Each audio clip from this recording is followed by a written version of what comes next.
This is Matt, and this will be a short video on how to calculate or convert percentage increase or decrease online. So I like to use this site right here. It's at calculatorsoup.com. You can see the URL on the screen.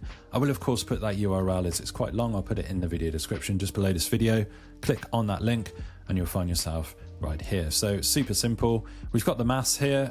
If you're interested in swatting up on that, they've got the mass over here. We just add a starting value and a final value, and we click calculate and you get your answer here instantly.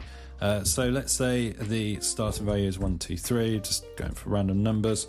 Off the top of my head, let's say this is prices in a shop or a store or something. So I've got 123 as the starting value and 894 as the final value. Let's click calculate, and we can see that that is in fact a 626.829% increase.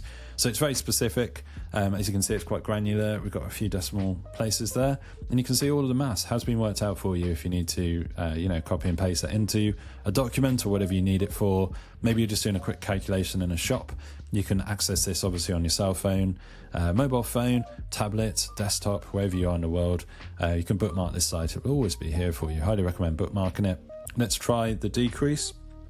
Let's say, I know it's the price again, 1,365. And then we will go down to, let's say 594. We can click calculate and we can see that it is equals minus 56.4835%. That's say an increase. Obviously that isn't an increase. The decrease is actually 56, the exact same thing, obviously 56.48% decrease. So that's super useful. That is at calculatorsoup.com. You can see the URL there. It will be in the video description. I want to show you this one as well. This is calculator.net/percent-calculator.html.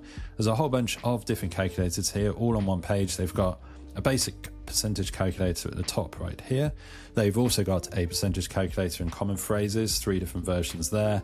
The percentage difference calculator, if that's useful for you, and also a percentage change calculator as well. That might be helpful as well. So a whole bunch of calculators here. You might need this right now. You might need it in the future, like I say. Very useful to bookmark both of these sites or just one of these sites or none at all, completely up to you. Hopefully you found this video on how to do percentage increase and decrease calculations, conversions online useful. If you found this video helpful, drop the video a like and subscribe to the channel for more videos just like this.